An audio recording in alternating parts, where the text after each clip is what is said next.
Welcome. Today, we're opening up a really fascinating file, the infamous Styles case. Our plan is to basically walk through this step by step, almost like we're with Poirot himself. We're not just retelling the story.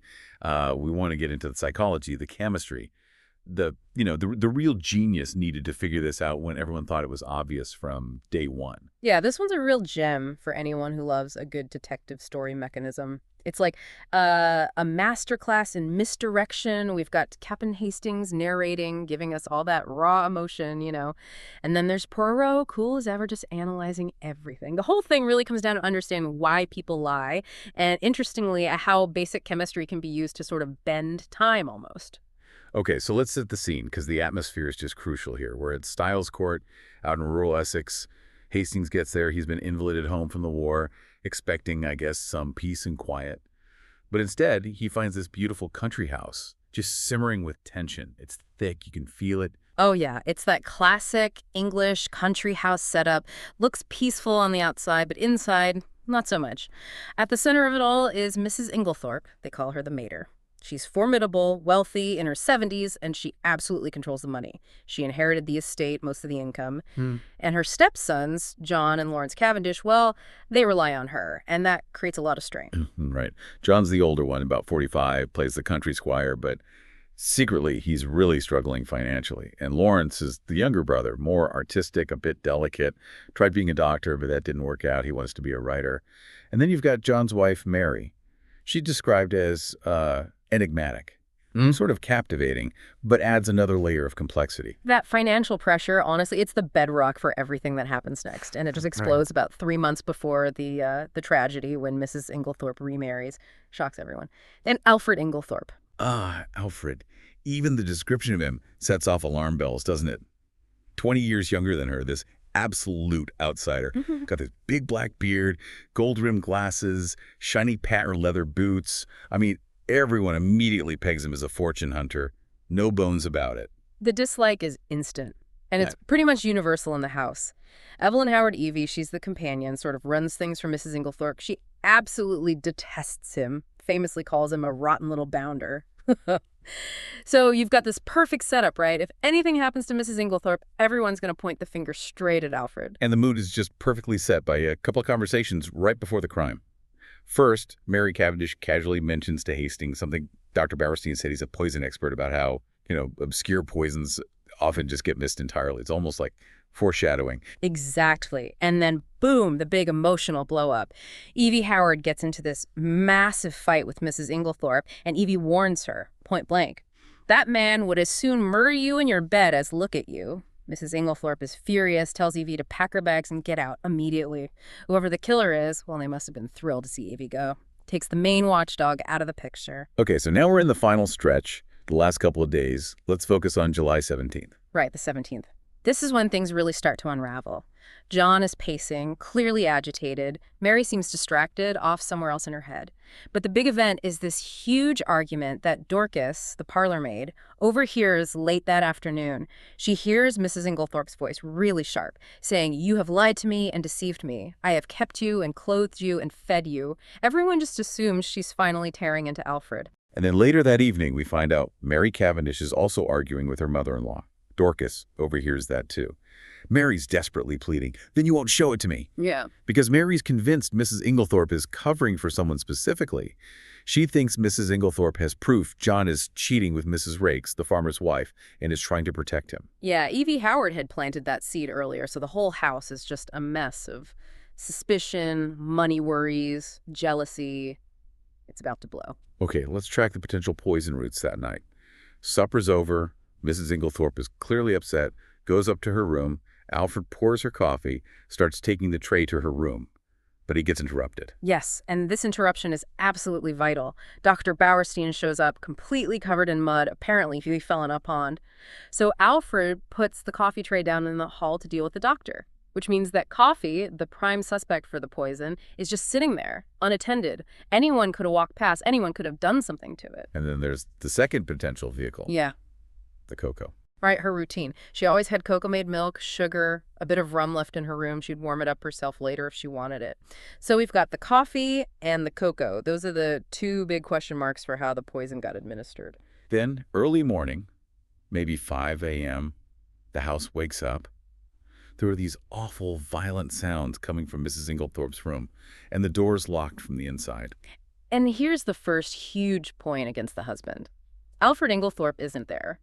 His story later is that he forgot his latchkey and ended up staying the night in the village, which sounds, well, incredibly convenient, doesn't it? Almost too convenient. So they have to break the door down. John manages to get through the connecting door from Alfred's room, which isn't as strong. They find Mrs. Inglethorpe in these horrific convulsions, tetanic convulsions, they call them. Dr. Bowerstein, luckily still around, is the first doctor there. And he immediately recognizes the symptoms, the tetanic spasms. Says it looks like strychnine poisoning right away. And then the clincher, psychologically speaking, Mrs. Inglethorpe's last words. Her eyes land on Dr. Bowerstein, who also has a beard, remember, and she gasps out, "Alfred, Alfred!" I mean, what else could that mean to everyone in that room? Devastating. The local doctor, Wilkins, shows up soon after. He and Bowerstein talk, lock the room, make it pretty clear they think it's murder. Hastings, our narrator, he's totally convinced it has to be Alfred. The whole scene seems perfectly set for Poirot to walk in and blow it all apart. Exactly. And this is where the real deep dive starts. Hastings wastes no time, calls his old friend Hercule Poirot, who happens to be living nearby with other Belgian refugees.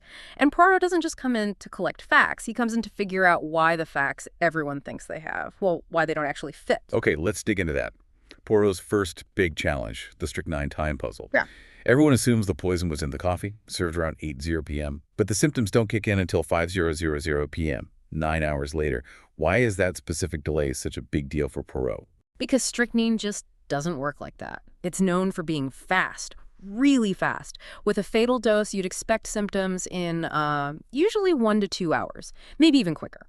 Okay, maybe a really heavy meal could slow it down a bit, but Mrs. Inglethorpe barely ate that night. A 9-hour gap. It's wrong. It tells Poirot immediately, with almost certainty, that the poison wasn't given at 8:00 p.m. It wasn't the coffee. The timing is off. It had to be administered much, much closer to 5:00 a.m. Wow, okay, so that completely throws out the simplest theory right away, which forces him to look much closer at the physical clues in the bedroom. And he finds 3 things that are really confusing at first glance. Let's start with the smashed coffee cup. Hastings saw it too, but missed the significance. Right, the bedside table was knocked over, sure.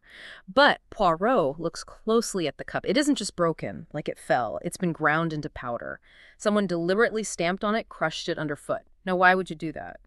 Poirot sees 2 possibilities, completely opposite ones. One, the cup did have strychnine in it, and the killer needed to obliterate any trace, any proof of how it was delivered. Or 2, and this is much more subtle, the cup didn't have strychnine in it. The killer smashed it because the very fact it was innocent was a clue pointing away from the real method. That's pure Poirot, isn't it? Analyzing the way something was destroyed. Okay, clue number 2. This is the one that almost solves the case too early, but in the wrong way. The burnt piece of a will.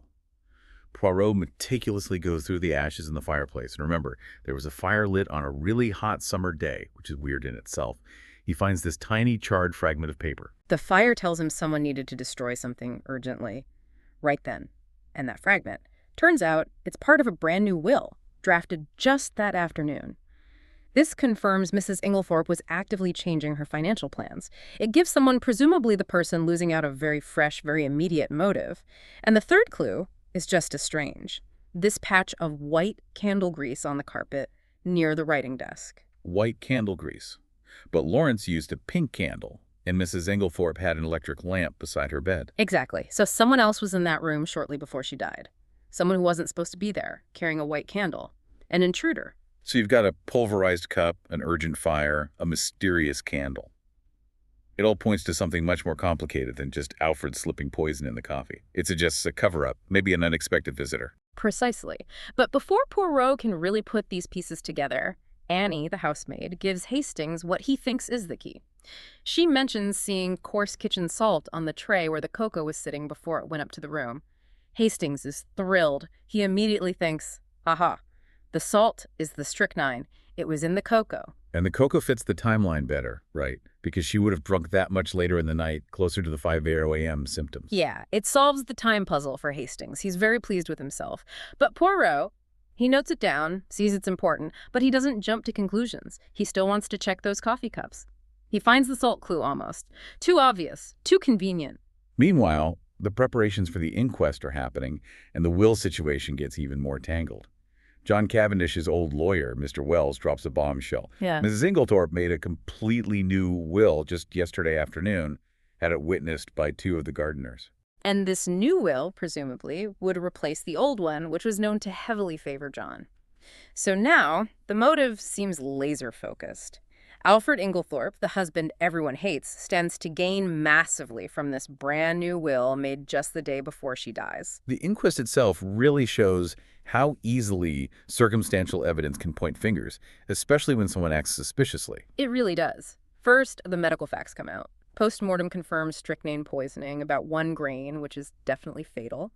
Dr. Bauerstein testifies about the tetanic symptoms, and then he deals a major blow to Hastings' pet theory about the cocoa. Oh, right. How does he shoot down the cocoa idea? On chemical grounds. He points out that strychnine has an incredibly strong bitter taste, like you can taste it even when it's diluted 1 part in 70,000. Cocoa just isn't strong enough to hide that bitterness. Only strong black coffee, or maybe the rum she sometimes added, might cover it up. So suspicion swings right back to the coffee. And Alfred. Then Lawrence Cavendish pipes up with that really odd suggestion. He wonders if maybe his mother accidentally overdosed on her regular nerve tonic, which he says contains strychnine. Yeah, and the doctors just brush it off immediately, say it's ridiculous. But here's the thing, Poirot clocks. Lawrence used to be a medical student. He should know it's chemically ridiculous, so why suggest it? It's a weird little flag. Poirot files it away mentally. But the real hammer blow against Alfred comes from the chemist shop, the assistant, Albert Mace. Mace testifies he sold strychnine to someone who looked exactly like Mr. Inglethorp on Monday the 16th, the day before the new will was made. The buyer even signed the poison register as Alfred Inglethorp, saying he needed it to poison a dog. So now you've got the motive, the new will. You've got the means the poison bought just the day before, and you've got opportunity to live there. And then Alfred makes it so much worse for himself. He flat out denies buying any poison, says he doesn't even own a dog. But crucially, he refuses point blank to say where he was around 6 p.m. on Monday when the poison was supposedly bought. He clams up, says it's a private matter, trying to avoid some scandal. He even tries that weak argument about her dying words, Alfred, Alfred, saying maybe she was calling for help and mistook the bearded Dr. Bauerstein for him. It just sounds desperate. Yeah, you could just imagine the jury. They hear all this, see Alfred acting all haughty and evasive. They come back with a verdict. Willful murder against some person or persons unknown. But everyone in that room knows who they mean. They fully expect Japp from Scotland Yard to arrest Alfred on the spot. And this is Poirot's moment. Pure theater, but backed by solid deduction. He pulls Inspector Japp aside right then and there and delivers the bombshell that completely flips the case. The alibi. The timing is crucial here. Absolutely. Poirot reveals he's already checked. At the exact time someone signing as Alfred Inglethorp was buying strychnine at the chemist's, the real Alfred Inglethorp was 2.5 miles away, having tea with Mrs. Raikes, the farmer's wife. That was the scandal he wouldn't reveal. He was having an affair and didn't want the malicious rumor coming out. He'd rather risk being arrested for murder than admit to adultery in public. That's incredible. Choosing social ruin over potential prison. It tells you a lot about him, doesn't it? But the key thing is, it proves he didn't buy the poison. He couldn't have. Poirot basically forces Japp's hand, tells him not to make the arrest, says the case against Alfred would collapse instantly. That first overwhelming wave of suspicion, totally wrong. Okay, so if Alfred didn't buy the poison, who did? And why go to the trouble of dressing up like him? That seems like a lot of effort. But that's the clever part, you see. The killer used the household's own prejudice against them. Alfred's look was so distinct that big black beard, the glasses, the boots, he was practically a walking caricature. It made him incredibly easy to impersonate. So the real killer puts on this Alfred costume, goes and buys the poison, signs the book, knowing full well that as soon as Mrs. Inglethorp dies, everyone will remember seeing Alfred buy poison, and suspicion will lock onto him immediately. It wasn't just throwing suspicion off themselves. It was actively framing Alfred before the murder even took place. A preemptive strike. Wow. Okay, so the investigation has to reset. Now we need to look at the other people in the house, peel back their secrets, starting with Mary Cavendish. Her lies at the inquest seem suspicious, but maybe not for the reason everyone thought. Exactly. Mary lied about where she was during that big argument between John and his mother. She said she was reading outside the window but didn't hear anything specific. Poirot works out she must have heard it. And crucially, he deuces the argument wasn't Mrs. Inglethorp and Alfred. It was Mrs. Inglethorp and her own son, John Cavendish.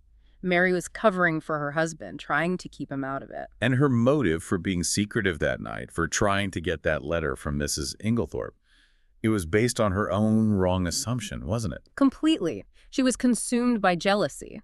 She genuinely believed Mrs. Inglethorp had found a letter proving John was having an affair with Mrs. Raikes and was about to destroy it to protect him. Her desperate plea, "then you won't show it to me," wasn't about the murder plot at all. It was about her fear of John's infidelity. Her actions later that night were driven by panic about that, not about poisoning anyone. Okay, let's circle back to Lawrence Cavendish. His behavior was definitely strange.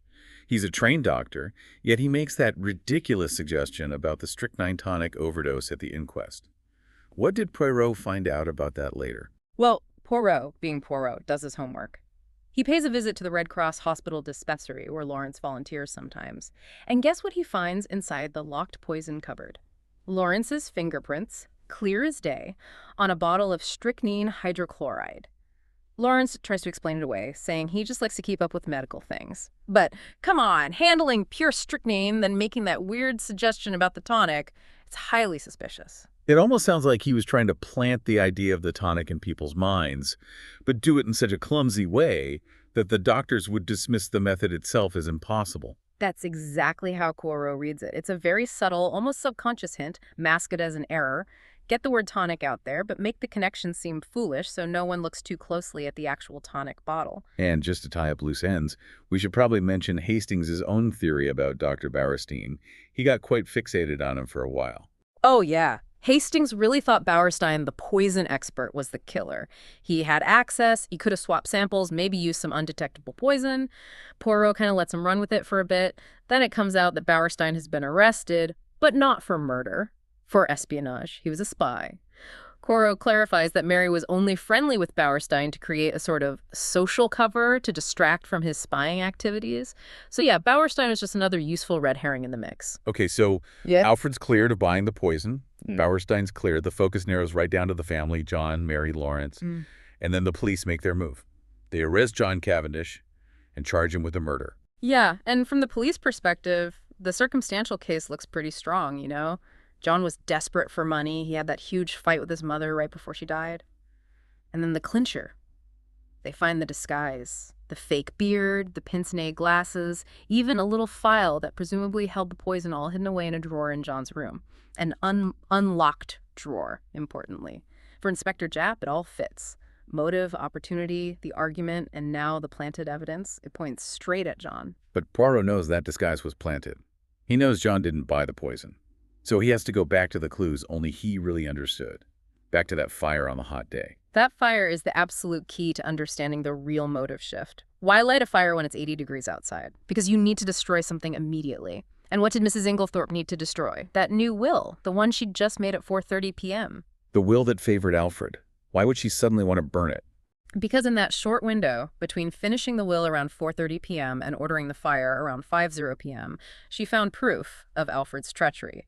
She was looking for stamps, apparently used her own key to open Alfred's locked desk drawer, and found something. A piece of paper. A letter, maybe. Something that showed him not just as a fortune hunter, but actively plotting against her. In that instant, the new will benefiting him became worthless, dangerous even. She had to destroy it. And at that exact moment, Alfred Inglethorp went from being the likely heir to being a completely disinherited, exposed enemy. That changes everything. And it leads us finally to the actual murder method. The brilliant chemical solution that explains the 9-hour delay and makes sense of Lawrence's weird comment about the tonic. This is the real stroke of genius in the crime.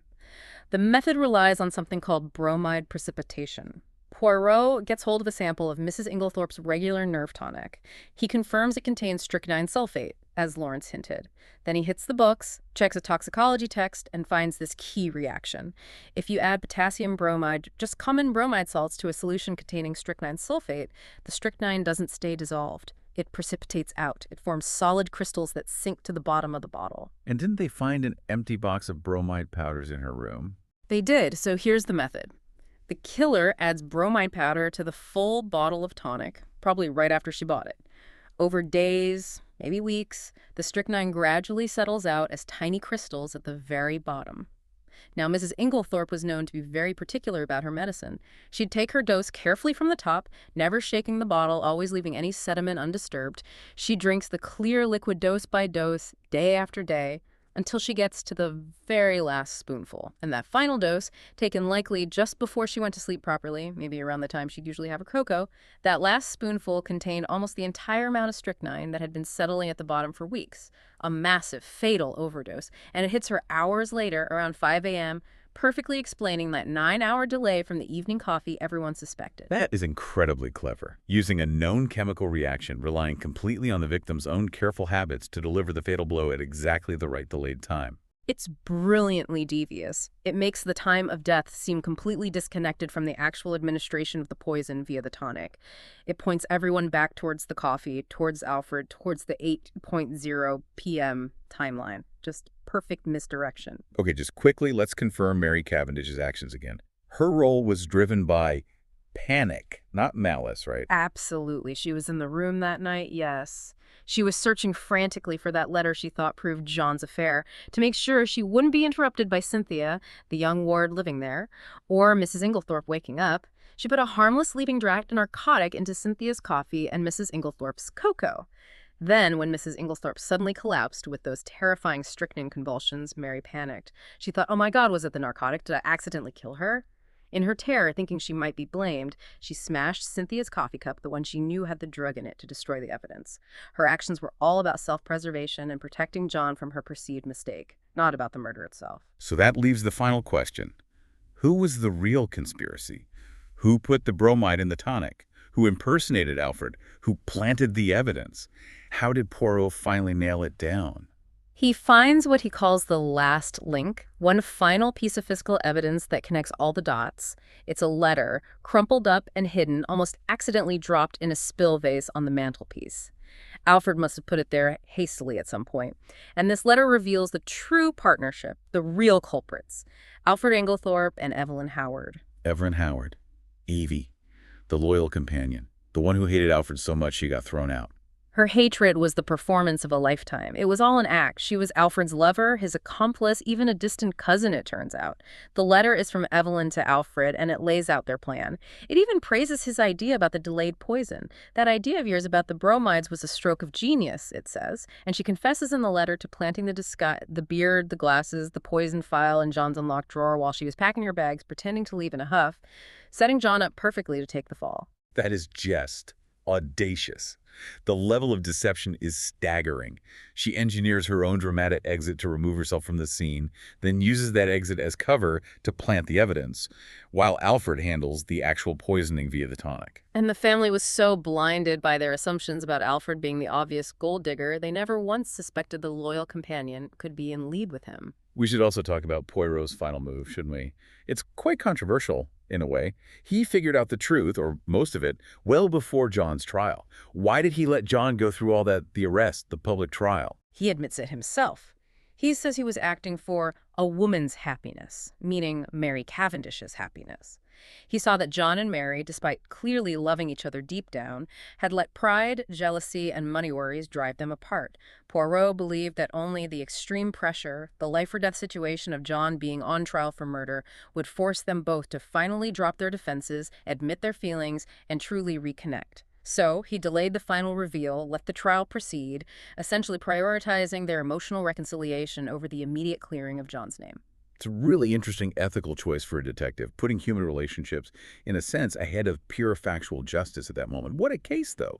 You've got the obvious suspect, Alfred, then all the red herrings like Bauerstein, the complex motivations of Mary and Lawrence, and it all hinges on this incredibly precise chemical trick. Yeah, and it's undone by these tiny details Poirot picks up on, the timing that doesn't fit, the way a cup was smashed, not just broken. Why light a fire on a hot day?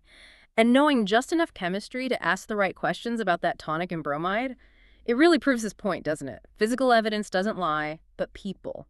People lie, misdirect, and deceive, sometimes without even meaning to. A truly brilliant puzzle, solved not by chasing the obvious, but by looking at the anomalies. The white candle grease, the textbook reaction. It wasn't really about a locked room. It was about locked minds and chemical reactions. Absolutely. And maybe here's a final thought for you to consider.